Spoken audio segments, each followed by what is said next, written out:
Alright guys, welcome back. Happy Homebrew Wednesday, and this time it is 50. Come here last week, wishing my goddamn life away. It's a good week. It's a good week because I've got 2 brews bubbling away in the brewery. As you know, the first one was the Vienna Lager, the prototype kit that Harry sent for me to try out. And it's been in there for 10 days. Let me shrink myself down. And there she is, look, bubbling away. She's still fermenting strong, strongish after 10 days. But she's been sitting at 12 degrees. So all been good. And I'm guessing in about another 4 to 5 days, she's going to be ready to come out and sit. So she's bubbling away nice, but I did say I'd got 2 because I brewed up again at the weekend. Now, before I tell you what it is, well, a couple of you will know because you've seen it on Facebook, and if you were in the cast, you'll know. But I can remember doing the slow gin back in, I think it was September of last year, and then I was talking to a few guys on Uvu, and I asked what would happen if you put some slow gin in a beer, you know, how would you do it, or what would happen? And it got me thinking about trying it for reals, and I've only just got round to it. So I went over to IdleValleyBrewing. Hang on, let me shrink myself down again. So I went over to IdleValleyBrewing, look, and bought the kit. It's a stout kit. So what I'm going to be doing is, I'm going to be turning it into a Black Forest Stout. So dark fruits and vanilla sort of flavours to it. So what I'm going to be doing is, I mean, here it is, look, being brewed. It's being sort of run off now, nice and dark. So what I'm going to do is, I'm going to probably in secondary add the vanilla extract, and I'm going to add the slows that are at the bottom of the jar, and possibly some of the slow gin. I've got to talk to a couple of people about the right amounts and whatnot, because it's the first time I've ever sort of added anything like that to it. But the brew day went well. I did cast. The cast went horrendously because the laptop decided to die completely. It was crashing all through the day, and then at about 3 o'clock in the afternoon it just said, "Yes, see ya, I've completely had enough, now I'm off." So it completely knackered up. So it was a shame because I think there was 2 people in the cast watching it.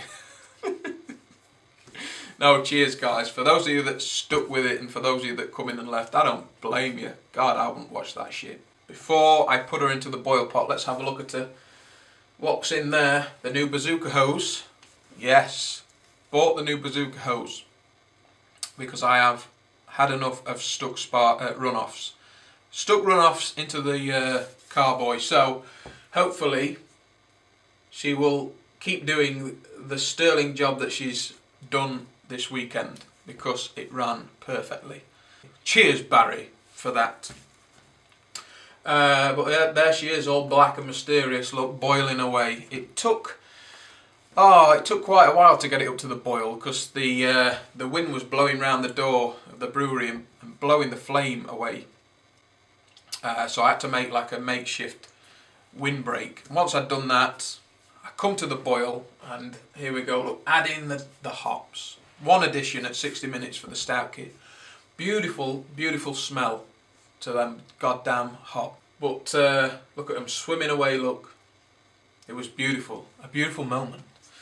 But in the back of my head I was thinking, well, we're coming very close to chilling, and then we're coming very close to running her off into the carboy.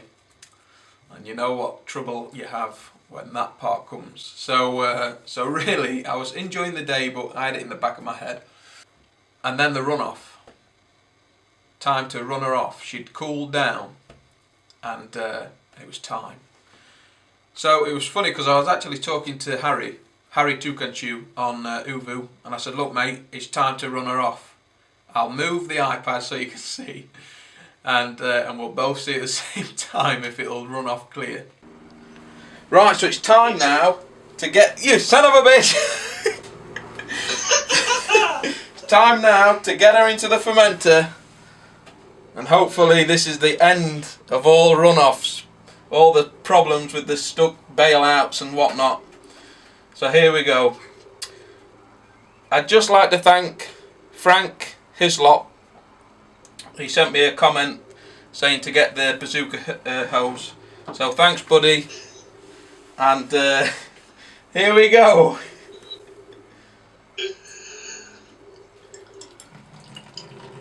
Oh, it's a thing of beauty.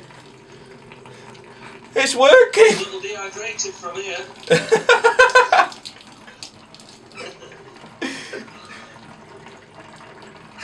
Oh my God, Harry, I've not seen that.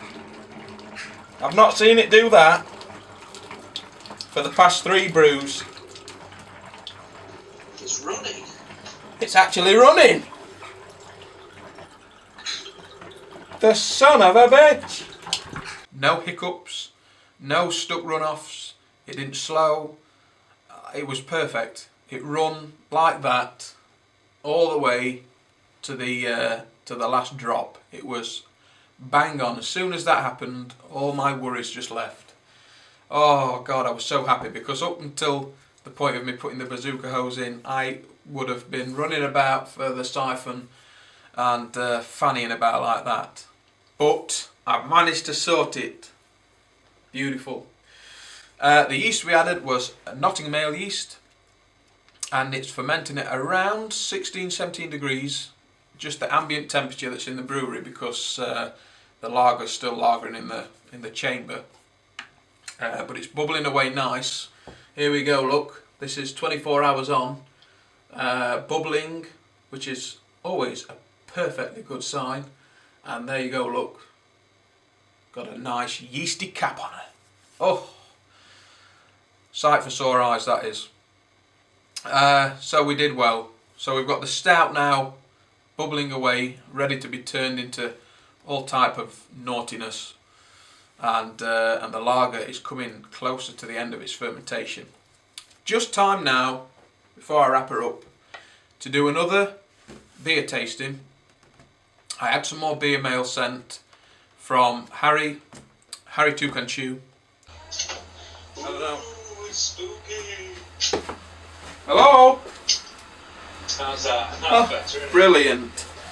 And here he is, talking about the man himself, Mr. Harry Brew Toucan Chew. So I've cracked her and I've got a hiss, Harry. Well, that's a relief. Oh, it smells nice. So that's a second relief. I don't know, well, I've just been and poured myself one of the exact same beer as well, mate. So here we go. Nice and cloudy. And there is a bit of carbonation there. You can do the swirl and pour with it as well. I am. Don't worry, I am. Hey. Hey! There she goes, look at that. Ooh. That'll put airs on you. Oh, So- I can see a bit of the yeast floating about. Oh yeah, look at that. Son of a bitch. I'm going to take some swallowing. You chew it first. So, this is it. This is the 3rd attempt, the volume 3 of Hefeweizen, and it's what have you called this, Harry? Whit Sunday Pie Lock. That's the one. Ah, nice one, nice one. Let's have a taste then. Cheers. Cheers, buddy. Cheers.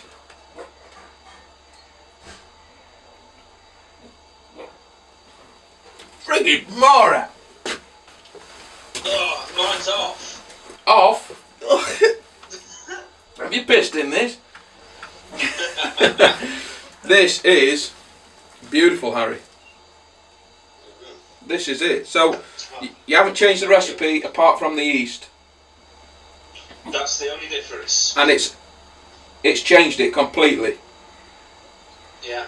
The first one that you sent out was very crisp, refreshing, very easy drinking. This is the same, but you're getting, because of that yeast. Can you hear it, dog? Yeah, was that dog? Yeah. I mean, it's not barked all day. But this, yeah, you're getting them.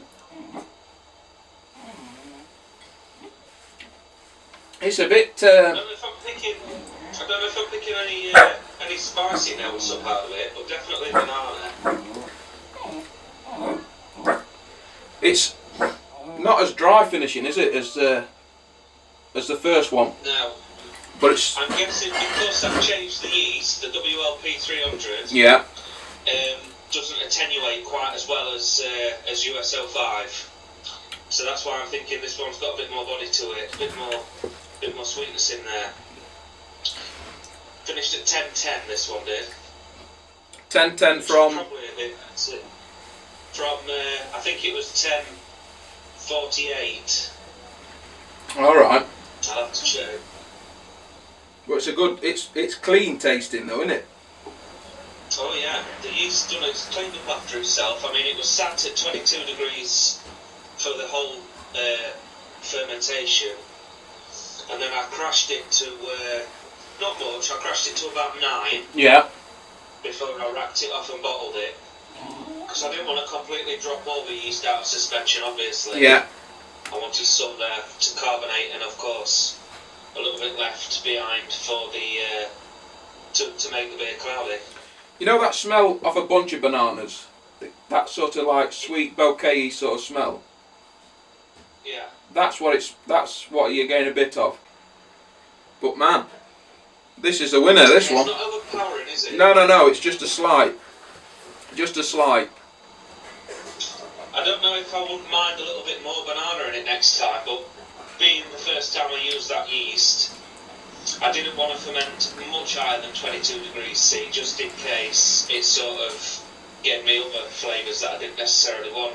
So I might just try 23 degrees next time. Well, for me, this is plenty banana. Yeah. And I could drink gallons of this. That's the dangerous thing about it, isn't it? I mean, that's why I made 60 litres, because I think these wheat beers that I've been making are, without a doubt, some of the best beers I've made to date. I could quite happily sit and drink this till I pass out.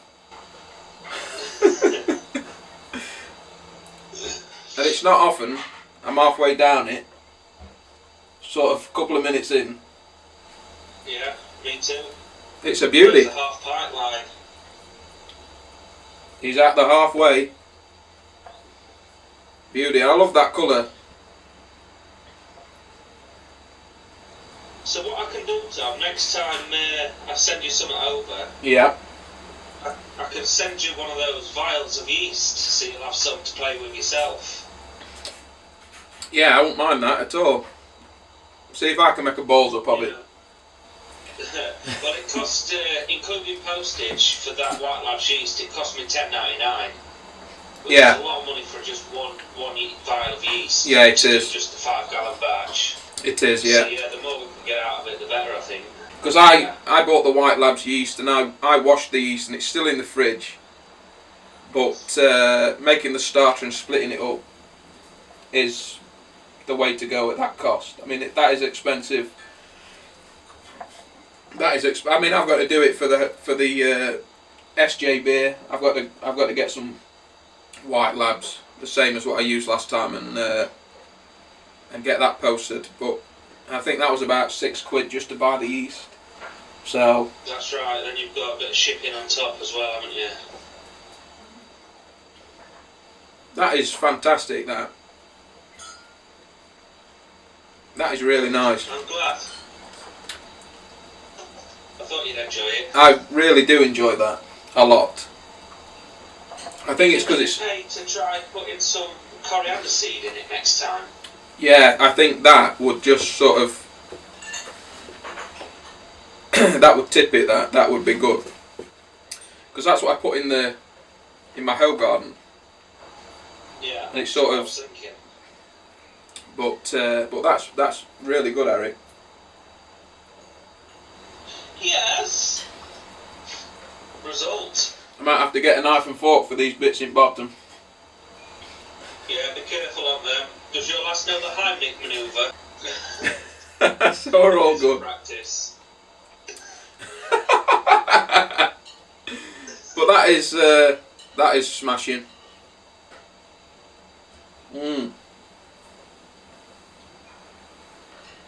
Mine's gone, Harry. Mine's gone. Oh my gosh. That's the first time I've ever done that. Tasting a beer, but I could drink another one of them.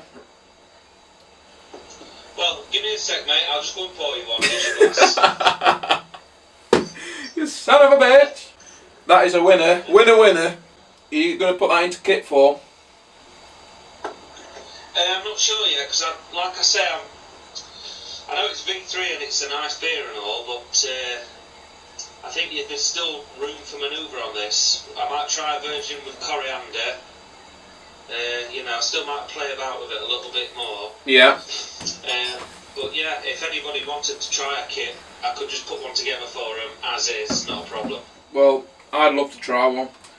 So I will contact you about doing so. But that's it, guys. That is Volume 3, the Hefeweizen beer that Harry has very kindly sent out. And I tell you what, he ain't far. I mean, don't tinker about with it too much, because that is beautiful. That is smashing. If he puts this into kit form, it'll be fantastic. You'll have to try it. Cheers, Harry. I'll catch you on the flip side. I'll be there. I'll be there. Right, that's it. What can I say? It was a brilliant Sunday afternoon. Sunday day even. So that's it, guys. Stay tuned for more. Next week's Homebrew Wednesday should have some more Uvu footage, because at the weekend, me and a couple of the guys are going to Uvu a brew day.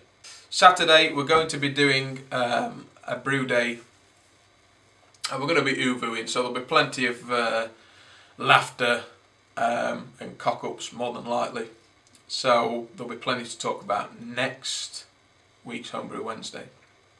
So that's it, guys. Stay safe, keep homebrewing, pinky out, and I'll see you all very soon. I'm gone.